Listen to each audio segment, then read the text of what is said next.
Jenna, Registered Behavior Technician, and I will be talking about video modeling. Video modeling is a well-established teaching method in applied behavior analysis for individuals with autism spectrum disorders. It is a mode of teaching that uses video recording and display equipment to provide a visual model of a target behavior or skill. There are four basic kinds of video modeling: basic video modeling, video self-modeling, point of view video modeling, and video prompting. In basic video modeling, you get a confederate or a peer to demonstrate the target behavior or skill. The individual with autism then watches the video and models the behavior. Research has shown that video models are more effective when they most closely resemble the learner. In video self-modeling, the learner serves as their own model. It is important to edit out any errors or prompts so you have a video that shows only the learner being successful. In point of view video modeling, you should name the task look like from his or her point of view. Video prompting serves as a cue for the steps of a task. Research has shown that for teaching daily living skills, video prompting may be more effective than basic video modeling. This could be tied to the fact that video prompting requires a set task analysis. A task analysis is the process of breaking down a complex skill into its smaller, teachable units, the products of which is a series of sequentially ordered steps or tasks. Video modeling can be used to teach academic performance, social skills, play, communication, and daily living skills. Video modeling meets evidence-based practice criteria. In the studies that serves as the foundation for the evidence base, video modeling was implemented in home and school settings. This practice, however, can be useful anywhere there's learner access to viewing equipment. The first step in video modeling is to identify a skill for the learner to acquire. It is important to clearly define the skill so that accurate data can be collected throughout the intervention process to monitor its effectiveness. The target behavior should be defined so it is observable and measurable. So an example of a behavior that is not observable and measurable would be Susan will improve her communication skills. An example of behavior that is observable and measurable would be Susan will initiate interactions with peers by saying hi at recess each day without prompting from adults. Today I'm at a party at my family's house with my aunt who has Asperger's syndrome.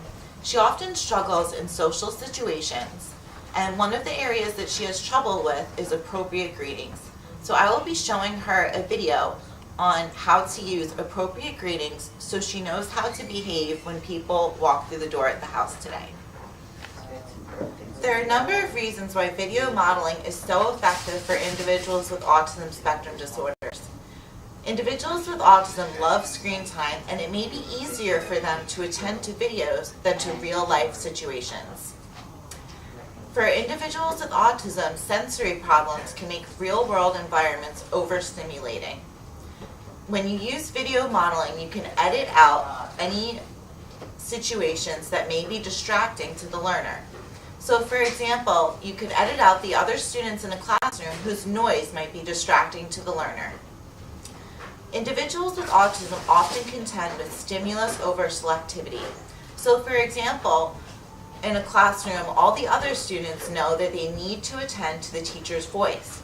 A student with autism, however, may not be able to focus on the teacher's voice because he is hearing the student next to him whisper to his neighbor. Videos can be edited to show just the relevant information. Another benefit of video modeling is that it removes some more intrusive prompting. In teaching independence and daily living skills, it is important to avoid verbal prompts when possible because verbal prompts are the most difficult to fade and to fade ourselves out of the scene as quickly as possible. This can be difficult to implement with strategies where we're needed to be there to physically or verbally prompt the learner. Today, I will be using basic video modeling to teach appropriate greetings.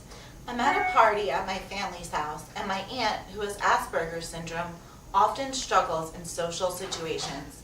One of the things she has trouble with is how to greet people when they come to the door. So I will be showing her a video that demonstrates appropriate greetings. It is important that teaching takes place in the most natural setting and at times when the target behavior can be used in a functional way. So we are in the same room that she will be demonstrating the target behavior immediately before guests will be arriving for the party. Greetings.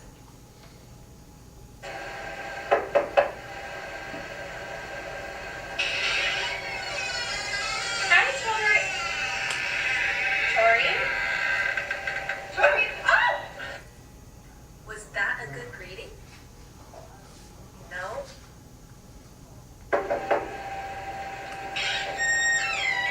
Hi, Tori. Tori? Hello, Tori? Why doesn't Tori say hi to me? That was pretty rude. Maybe Tori is just not a very nice person. It's important to greet people you know when you see them. It shows them that you're being friendly and want to talk to them. If we don't use appropriate greetings, our friends may be confused or may have weird or negative thoughts about us. Let's watch Tori try again. It's Katrina. Hi, Katrina. I'm glad you're here. Oh my God, I'm glad you're here too. That was really friendly of Tori to say. I like talking to Tori. That was so much better. When you see someone you know, look at their eyes and say hello.